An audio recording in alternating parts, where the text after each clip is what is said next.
Hey guys, it's Michelangelo, also known as Moxxie from the band Thrilldriver. Today we're going to take a look at the Line 6 HX Effects, which is a pared down version of the full-size Helix. It's effects only, and I recently replaced a lot of my pedals with it, and so far I'm really digging it. And today I'm going to show you how to hook it up to your existing amp using the 4-cable method. So you're probably wondering, what the hell is the 4-cable method? A lot of rock players like myself like to run our reverbs, delays, choruses after the preamp distortion. If you run a big delay right before the preamp distortion, you get something that sounds like this. So that could be cool depending on your playing style, but it's not the best if you want your face-melting leads just to pop right out of the amp.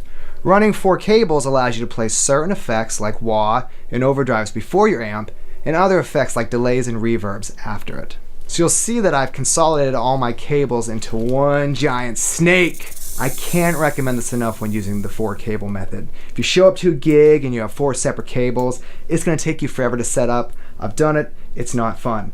I ordered this kit off pedalsnake.com, easy to set up, and I have all my cables together. Your 4th cable is going to be separate, and that's going to be used for running from your guitar to the multi-effects unit.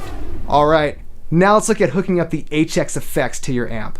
Multi-effects units hook up a little bit differently than sets of pedals, so you're going to want to pay close attention to the connections. Hook the cable from your guitar or wireless receiver into the mono input. Go from the first effect send on the HX effects to your amp's input. You'll notice I've labeled the ends of the cables to avoid any confusion. Connect a cable from the effects send on your amp to the HX effects return 1 input.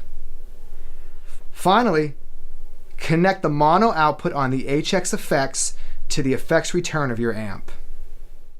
You're just about ready to rock. The next step is the most crucial, and this really had me stumped at first. You have to go into your HX effects, an existing preset, and you have to add an effects loop block. So we're going to go into a pre-existing preset and take a look at how to do that.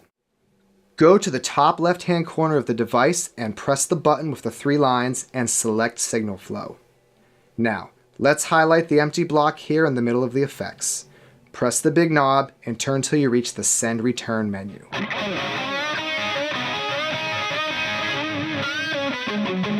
Next, select an effects loop block for your amp.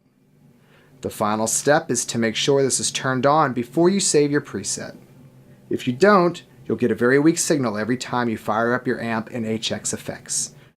A quick way to save is to tap the Save button twice. And once you've done this, you should experience the glorious tone of your tube amp with the HX effects hitting it from all ends.